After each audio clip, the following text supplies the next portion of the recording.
Good afternoon, Mr. Ambassador. Thank you very much for accepting an interview for our Libertatea readers. So I believe we can avoid the discussion about Russia aggression war over Ukraine and its consequences in international arena. We all know that Russia aggression represents the major security threat for Europe. But we also know that India and Russia had historical good relation, which started back during the Cold War. So if my say Europe enemy is India friend. So let's start a little bit to discuss about it. So how India. What is the India official position regarding the war of aggression in Ukraine, Russia war of aggression in Ukraine? No, first of all, thank you very much, and thank you very much to you, through you to your readers and viewers of the Libertat, that today we are sitting together and we are discussing about the international relations, including the bilateral relationship. Coming back to the point that the Russia and Ukraine, that conflict, that or war that is currently happening, I would be very much happy to say India is always on the side of the peace. We have already been telling and always been saying to the whole world that India is on the side of the peace and diplomacy should be given the chance. My Honorable Prime Minister had visited to Moscow and had held the meetings with the Honorable President Putin, and there we discussed, and we also told the Honorable President Putin by our Prime Minister that it is not the time of thinking about the war. And in fact, Honorable Prime Minister of India also visited to Kyiv and discussed with also the Honorable President Zelensky about how to give the chance to the diplomacy. So we have been always a supporter of peace and diplomacy to be given the chance. Given the trade that we are discussing about the Russia and India, we would be very much happy that India has never violated any international rule and regulations or the law that we can talk about when it comes to the trade, particularly buying the petroleum or crude petroleum from Russia. At that point of time, when I would be saying that traditionally that our suppliers were the Gulf countries, and in fact at the beginning of the war, I think the European countries, they diverted their sources, particularly they moved to the Gulf countries, which was our traditional supplier. And for us, there are two factors that determined the purchase of oil at that point of time.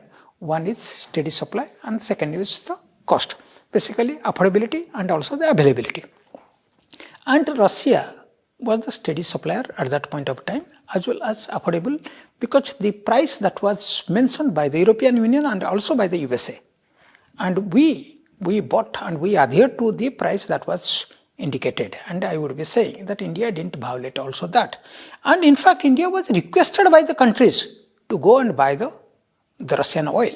So here I would be saying that number one, that what decided us to go there is two factors. That is, one is cost and second is availability.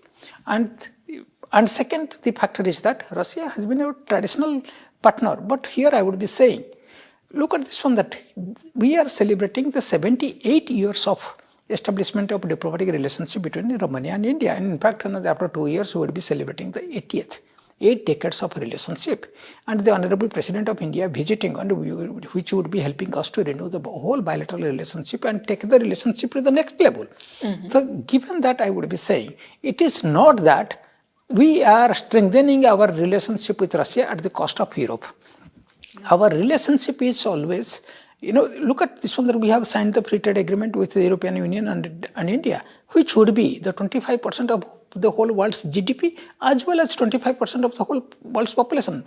But the Honorable EU President mentioned, this deal is the mother of all deal, because it is 1/4 of the whole population as well as 1/4 of the whole world's GDP. So therefore, I would be saying that our relationship, while it is traditionally very strong, but with Europe also we are traditionally very strong. So the relationship that we enjoy with France, the relationship that we enjoy with Germany, whether it is UK, whether it is Romania, I think that itself says this one, that we have a strong relationship with the both parties.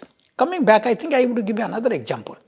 So while let's talk about the Iran and the US and Israel, the conflict that is happening. Everybody is India's friend. We have excellent relationship with Israel. We have also a strong relationship with the Gulf countries, Iran as well as USA. And in this case, what happens is that it is very difficult sometimes for us to maintain the balance, but we have been successful. And similarly here, while the whole European Union is our friend of India, including Russia is also a friend of India, and also the Ukraine is also a friend of India. We try to balance, and we tell this one that we have moved from non-aligned to multi-aligned. Yes, what is the difference between non-aligned, which was a concept which defined India foreign policy during the Cold War, but nowadays you discuss and you present us a new nuances, multi-aligned. What does it mean? Yes. I think let me clarify this. Yes. Earlier, during the Cold War period, when there was a tussle between the great powers, that either you are my friend, or if you are not my friend, then you are the friend of others. So that means you are on the one side. At that point of time, India was one of the founding members of the non-allied movement. But currently, if you would be looking at, while we are also in the non-allied movement, but we have excellent relationship with almost all the major powers, and we would be very much happy to engage everybody. While I think I would be saying, when we are also in the Quad, we are also in the part of the BRICS, we are part of also the I2. So I think I would be saying, currently India being the fourth largest economy in the world, India being the largest country among the whole countries when it comes to the population. And India would like to carve out a space for itself, and we see, and our philosophy, that is Vasudhaiva Kutumbakam. What does it mean? It means about the whole world is a single family. As we see that we are the largest population-wise, as well the fourth largest, we would be very much happy to promote the strategic interest of India, through the strategic interest of India, the strategic interest of all the like-minded countries. We have concluded the free trade agreement of the European Union with Australia, with New Zealand. We are discussing with the USA. We would be very much happy to. UK also, we have also the Switzerland and other countries. We have also finalized the trade partnership. I think here I would be saying that non-aligned movement, when we decided not to be having in one group. Currently we are in the multi-group, so that's why we are saying we have moved from non-aligned movement to multi-aligned movement. And in this sort of multi-alignment, what does India strategic autonomy mean? Because it's a similar concept which recently is encouraged even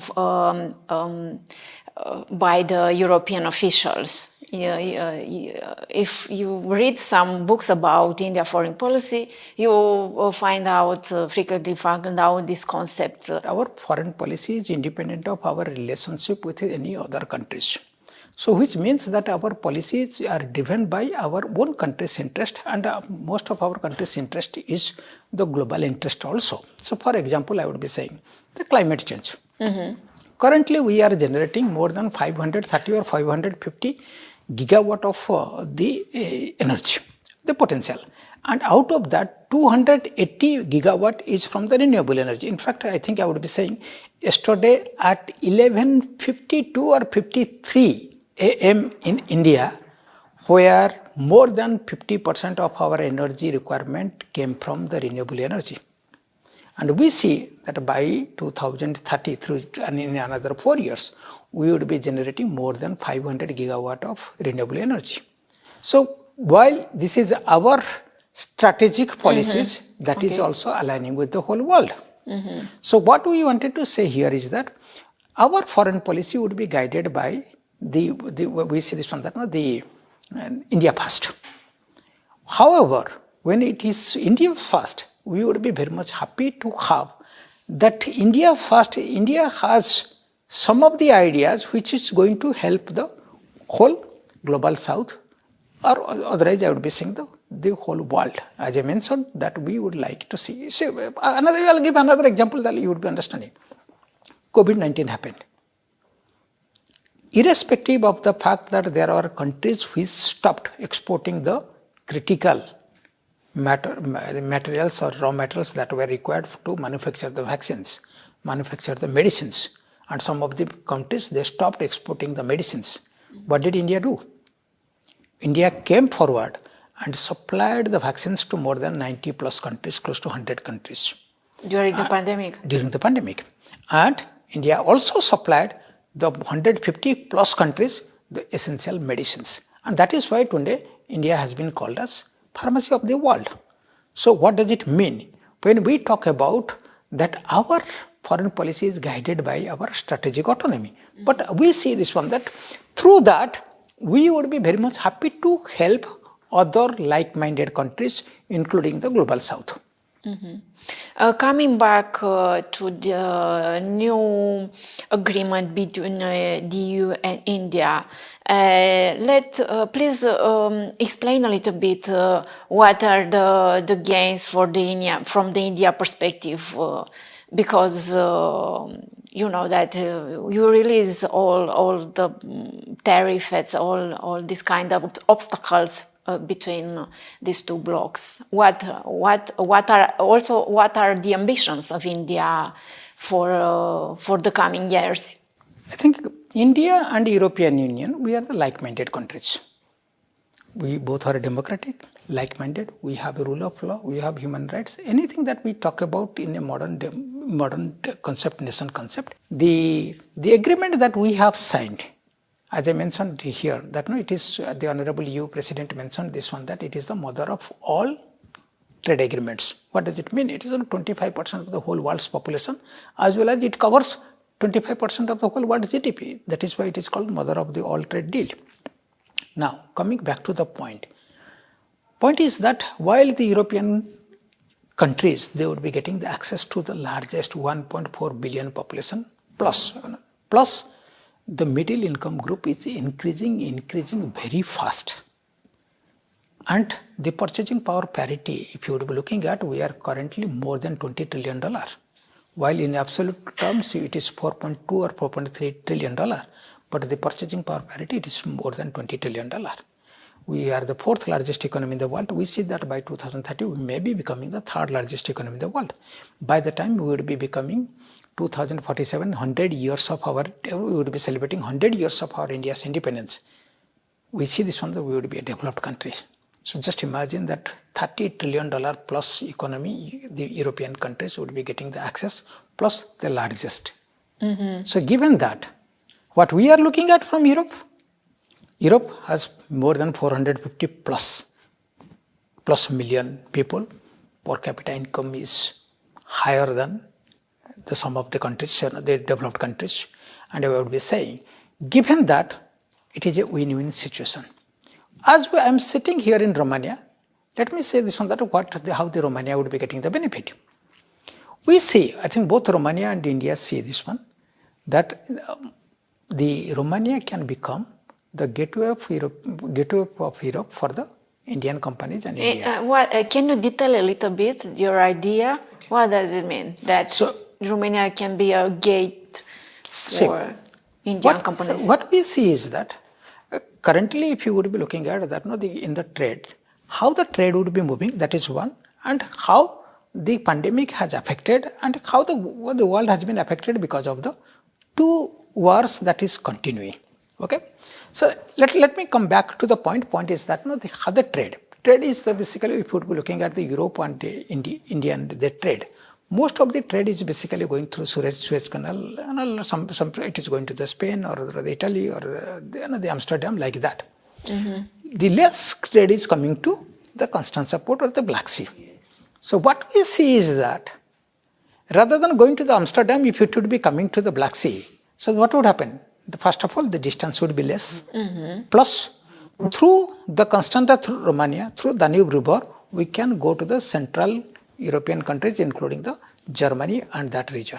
So that's why we see this one, that if we are coming to the Black Sea, it would be easier for us to have the trade with some of the Central and Eastern European countries. That is number one. Basically, some of the logistic problems would be resolved. Second, as we speak, The Eastern European countries, including Romania, has cost advantage when we talk about the cost of production. So, given the labor cost is cheaper here in the Eastern European countries, and you have the talented mass. So, what we see is that the cost of production in the Romanian or Eastern European countries would be less. So now, I talked about the pandemic. Pandemic has shown something called nearshoring. And almost all countries would be looking at then diversifying their trade, and they would like to have the manufacturing closer to the door. In this case, Indian companies are looking for manufacturing in Europe for the European Union. You have the advantage of nearshoring. You need another which is called friendshoring. You need a friend which could be your partner, and for which I think India would be your real partner when it comes to the nearshoring and friendshoring. Mm-hmm. Then now I would be talking about which are the products. I had never thought that the Indian companies would be coming and harvesting agriculture here in Romania. And what are the economic sector that are interested for India here in Romania? I think agriculture and we have identified 6 major sectors to work. Both countries we have identified, and we have coined a term called speed. What is speed? Look at this. S stands for supply chain management. We talked about a little bit supply chain management. We are looking for manufacturing, the nearshoring. We talked about supply chain management. Let's go to the P. P is pharmaceutical. We also talked about India has become the pharmacy of the world. Do you know that Therapia, the Sun Pharmaceutical, is an Indian company which is based in Cluj? We see this on the lot of Indian companies. They have presence here in Romania, as well as lot of Indian companies in pharmaceutical field. They are also looking for the opportunities. Let's go for the energy. Energy is another area where we have strength. Do you know this one, that is the world's largest solar power plant is not in USA? Made in India? Yes, not in USA, not in Europe, not in China. The world's largest solar power plant is in India. Do you know what is the size of that? Triple the size of Bucharest, 750 square kilometer of area, single largest. And we would be generating more than 30 gigawatt of solar power. In comparison, I would be saying Romania is currently generating or requiring more than between 9 to 10 gigawatt. We have presence here in Romania. We would be very much happy to work. We have the green hydrogen technology. We would be very much happy to work with Romania when it comes to the energy sector. Now, let's go to the another E is called education. Traditionally, Indian students had come. Currently, we have less students, but look at this in Moldova. Moldova has more than 2,500 Indian students.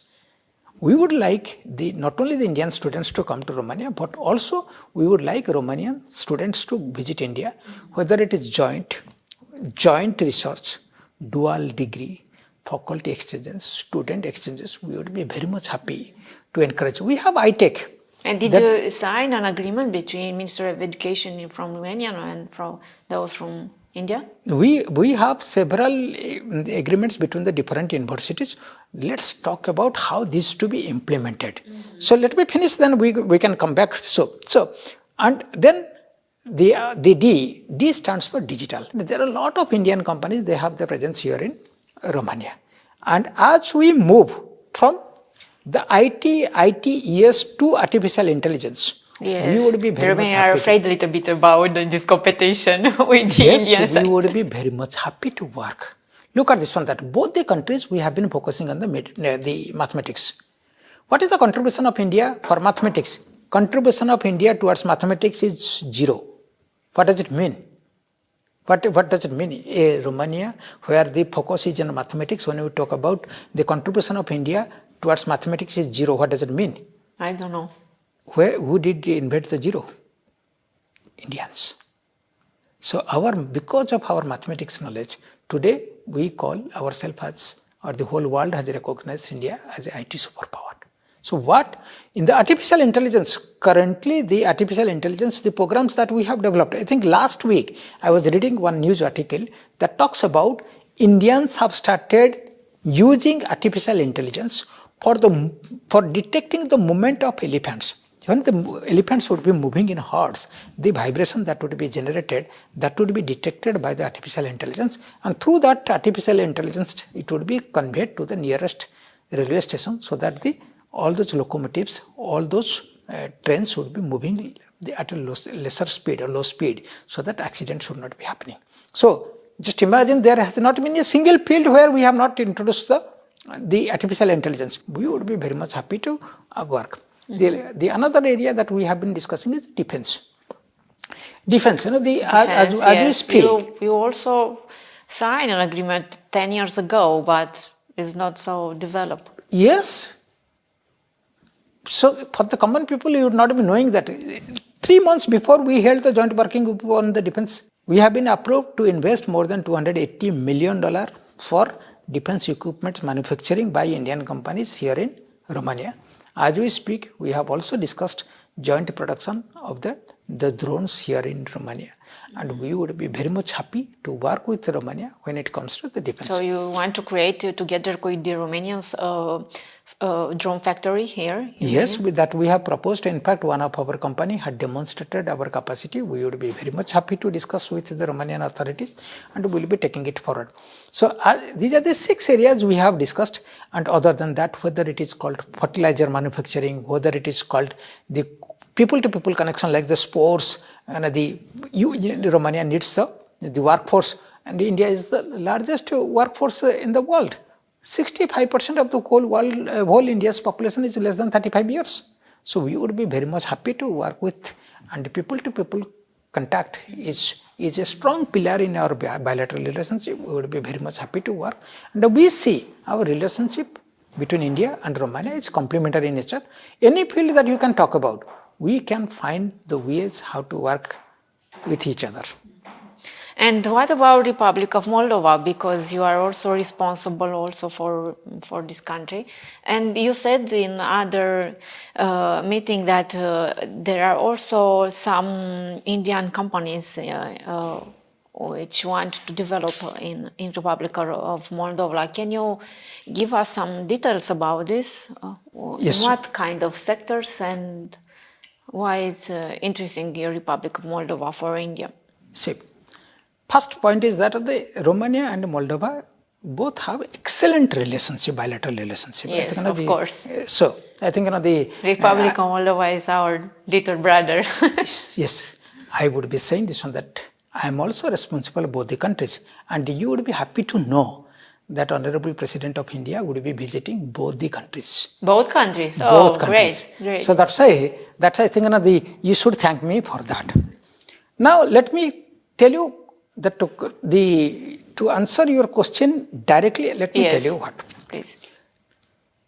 Everybody knows that Moldova would be joining the European Union very soon. Yes, I hope so. So let's see this one, that currently we have 1,000 Indian companies here in Romania. When it comes to Moldova, it is in double digit. It is not a significant number, it is in double digit. Why, when the 1,000 Indian companies are here in Romania, why would not they go to Moldova? Because they must have thought that it is a small country, and Romania is a member of the European Union, member of NATO, so that it is better to focus on the Romania, not in Moldova. Now, what I did ask our Indian companies, see, after Moldova joins the European Union, other companies or other companies would be coming. How would you reap the benefits? Why would not you come today, so that by the time you see this one, that your investment in Moldova, then Moldova has become a European Union member. I think that has been appreciated by the Indian companies. And with the Honorable President of India, we are getting more than 40 companies, top-notch C-suites. They are coming for Moldova, as well as some other group would also be coming to Romania. So I think what we see, that we have committed, I think some of the Indian companies have participated in the tendering process. We see that the areas of collaboration, cooperation that we are discussing with Romania, same areas of collaboration and cooperation can also be discussed with Moldova, because it is a continuity sort of thing. And we have conveyed to the government of Moldova, and we have conveyed our willingness to invest there, and we have been working, and we see this one, that a lot of progresses has been made, and we would be very much happy to remain in touch with the government of Moldova, and we see this one, that our companies are in touch with Invest Moldova, and things are moving very fast there. Do you know the number of Indian nationals who work here in Romania and if their rights are being respected here? See, I would be saying this one that when it comes to a number, I think it should be close to 20,000. We had got a figure, I think 4 or 5 months before. It was close to 17,000, but then 16 or 17,000. I think mostly it should be around the 20,000. And I would be saying this one that the Indian, the workforce, the professionals, they are appreciated here in Romania. So they focus on the work, they are rule abiding, and wherever I have gone, whether it is the municipality honorable mayor, whether it is the prefect of the county, whether it is the president of the county council, all of them have appreciated not only the Indian investment but also the Indian workforce, the Indian professionals. And whenever I interact with the Indian community, whenever I interact with the Indian professionals and workforce, I always engage with them, and I see this one that the respect that because of them the Indian embassy is getting, they should honor that and work with the companies for betterment of both the countries. And they have been following my request, and I see that there has been no issues. Of course, when we have 20,000-30,000 people, I think close to 20,000 people, there may be the issues, but these issues are minor. When it comes to broader relationship, I think I would be saying that these are negligible.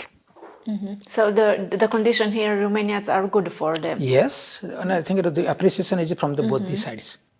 And the last question, you already mentioned that the President of India will visit Romania, and it will be probably on a historical visit because that happened, I don't know, maybe 30 years ago. So it will be a special moment for our countries. Can you explain a little bit her schedule, the program here in Romania? What kind of events she wants to attend and why? First of all, I do agree with you that it would be a historical visit because it has been more than 3 decades. Since we get the label, the visit at that level, I think honorable. So then, given that, I would be saying it is historical, and this visit of the Honorable President of India, Srimati Draupadi Murmu, to Bucharest, particularly on 23rd to 25th July, that itself would be giving us opportunity to review our bilateral relationship and work on not only the relationship, identifies the new areas of collaboration and cooperation so that our relationship would be going to the next level. Mm-hmm. So, we education know this probably would yes, be. I think I would be saying this one, that on the day of arrival, I think the honorable presidents of both Romania and India, they would be meeting at Catroceni Palace, and there is also the joint press briefing, and both the presidents would be giving their statements and following the events. And I think Honorable President of Romania is also hosting giving a banquet dinner in honor of the Honorable President of India. The second day, I think we would be having the business forum, which would be addressed by both the Honorable Presidents of India and Romania, as well as the Honorable Prime Minister of Romania. And we have more than 40 businessmen that are coming from India to Romania to look for the investment opportunities. Mm-hmm. Yes. Followed by that, we would the President would be meeting with the Honorable President of the Senate, Honorable President of the Chamber of the Deputies, and also the Friends of India, the Parliamentary Friendship Group. There we would be talking about how to strengthen the relationship between both the parliaments. Mm-hmm. So now we have the largest democracy in the world. We would be very much happy to share our knowledge and experience. We would be very much happy to learn from your side how the parliamentary functioning, etc.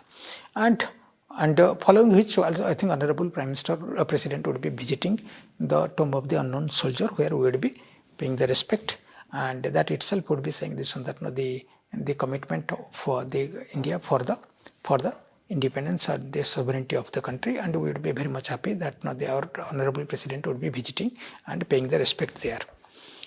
In the afternoon, The University of Economics Bucharest would be giving an honorary doctorate to be conferred on the Honorable President of India because of her contribution in India for the political, for the upliftment of the poor mass and also her contribution in the education sector, and then the Honorable President would also be visiting in the village museum.